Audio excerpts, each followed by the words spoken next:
दोस्तों इस वक्त हम सभी बहुत ही अच्छी तरीके से जानते हैं कि भारतीय वायुसेना को काफी बड़ी मात्रा में फाइटर जेट की जरूरत है। जितनी रिक्वायरमेंट भारतीय वायुसेना के पास होनी चाहिए उससे काफी ज्यादा कम है। भारत के पास लगभग 42 स्क्वाड्रन फाइटर जेट होने चाहिए, लेकिन मौजूदा समय में भारतीय वायुसेना के पास सिर्फ और सिर्फ 32 स्क्वाड्रन फाइटर जेट ही बचे हैं।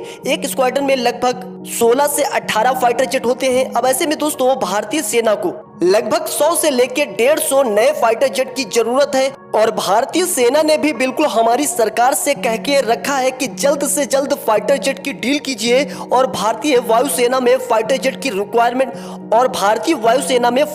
रिक्वायरमेंट को पूरा किया जाए। देखिए दोस्तों, इस वक्त दुनिया के बहुत सारे ऐसे देश हैं जो एमआरपी डील के तहत भारत को अपने फाइटर जेट देना चाहते हैं। जैसे कि दोस्तों सबसे पहले फ्रांस का राफेल, यूरोपियन संघ का यूरोफाइटर टाइफून, उसके बाद दोस्तों अमेरिका ने अपने बहुत सारे फाइटर जेट का ऑफर भारत को देके रखा है, जैसे F-15EX। और अभी हाल ही में एक खबर निकल के आई थी, लॉकहीड मार्टिन के जो सीईओ हैं वो भारत के प्रधानमंत्री से मिले थे और उन्होंने अपने एडवांस फाइटर जेट यानी कि F-21 का भी ऑफर भारत को दे दिया है। दूसरी तरफ दोस्तों रूस भी भारत को अपने फाइटर जेट का ऑफर दे रहा है, जिसमें दोस्तों Su-57 जैसे एडवांस फाइटर जेट शामिल हैं। लेकिन दोस्तों अगर देखा जाएगा तो भारत को जल्द से जल्द इस वक्त फाइटर जेट की जरूरत है। अब ऐसे में दोस्तों भारत भी बिल्कुल कुछ देशों की तरफ झुक रहा है। अगर बात फ्रांस की जाए तो फ्रांस का राफेल ऑलरेडी भारतीय सेना में शामिल है।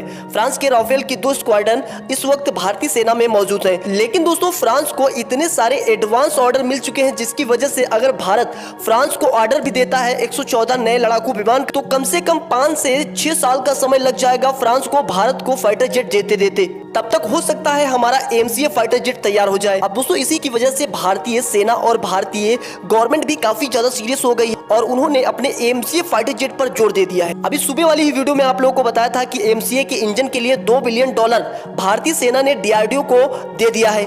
उसके बाद दोस्तों इस वक्त भारत की नजरें जिस फाइटर जेट पर सबसे ज्यादा है वो है अमेरिका का F-15EX।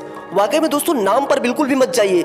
आपके माइंड में ये आ रहा होगा कि पाकिस्तान के पास F-16 है और हम F-15EX ले रहे हैं। तो F-15EX दुनिया का एक ऐसा फाइटर जेट है जो कि अपने साथ सबसे ज्यादा हथियार लेके जा सकता है, यानी कि F-15EX में सबसे ज्यादा हार्ड पॉइंट है और F-15EX अभी तक युद्ध में कहीं पर भी नहीं हारा है और सबसे ज्यादा युद्धों में इस्तेमाल किया जाने वाला भी अमेरिकी फाइटर जेट भी यही है। अब ऐसे में F-15EX वाकई में भारत के लिए काफी अच्छा ऑप्शन हो सकता है।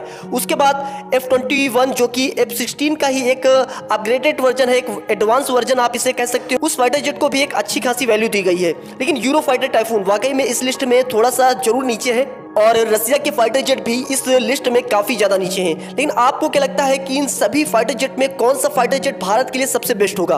काफी सारे लोग ऐसे भी कहेंगे कि अमेरिका के F-35 को खरीदना चाहिए। तो देखिए दोस्तों अमेरिका का F-35 वाकई में भारत के लिए एक सरदर्द बन जाए। मैं किसी दिन स्पेशली F-35 को लेकर एक वीडियो बनाऊंगा जिसमें बताऊंगा कि F-35 क्यों भारत के लिए सरदर्द बन जाएगा। वैसे आप लोग क्या लगता है नीचे कमेंट्स बॉक्स में आप अपनी राय जरूर दीजिएगा और कौन सा फाइटर जेट भारतीय सेना को खरीदना ये भी लिखना बिल्कुल भी मत भूलिएगा। तो दोस्तों चलते हैं, मिलते हैं नेक्स्ट वीडियो में। जय हिंद, जय भारत।